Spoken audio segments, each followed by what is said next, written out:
Cette actualité vous est présentée en collaboration avec Cryptost Research.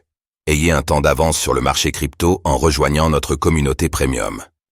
Halving Bitcoin, les plateformes d'échange seront à court de BTC dans 9 mois, selon Bibi. Des réserves bientôt vides? Selon Bibi, les plateformes d'échange centralisées pourraient être à court de Bitcoin, BTC, dans les mois à venir. La tendance pourrait cependant pousser le cours du BTC à la hausse. Comment?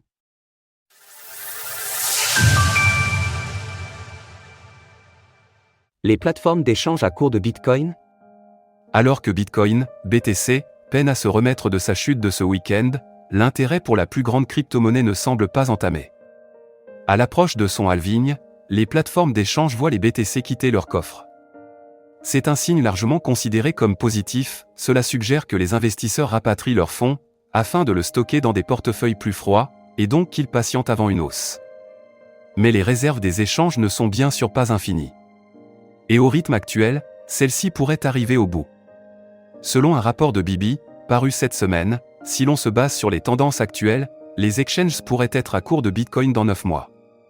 Avec seulement 2 millions de Bitcoin, si nous partons sur un apport quotidien de 500 millions de dollars vers les ETF Bitcoin Spot, l'équivalent de 7142 BTC quittera chaque jour les réserves des plateformes d'échange. Si l'on met les réserves des échanges face aux évolutions du cours du BTC, la tendance est très visible, c'est donc un grand aussi, mais cela montre bien que le Bitcoin n'est pas un actif reproduisible à l'infini, et que l'effet du halving sur l'offre est net. Cela montre aussi que le processus de désinflation fonctionne pour cet actif. Vers une hausse du cours après le halving du Bitcoin? Ce qui est probable, c'est que le choc de la diminution de l'offre joue sur l'attrait du BTC. On assiste déjà au début d'un short squeeze, selon Bibi, mais cela ne ferait que s'amplifier après le halving Bitcoin de 2024. Après le halving, le choc d'approvisionnement va être bien pire. Une question clé sera, jusqu'où le cours du Bitcoin va-t-il grimper, et quel sera le nouveau pic de ce cycle? Historiquement, les acheteurs qui se sont positionnés dans les 6 mois qui ont précédé un halving et qui ont détenu leur BTC au moins un an sont repartis gagnants. Il n'est cependant pas garanti que le Bitcoin suive le même scénario cette fois-ci, les conditions macro ayant un plus grand impact qu'auparavant.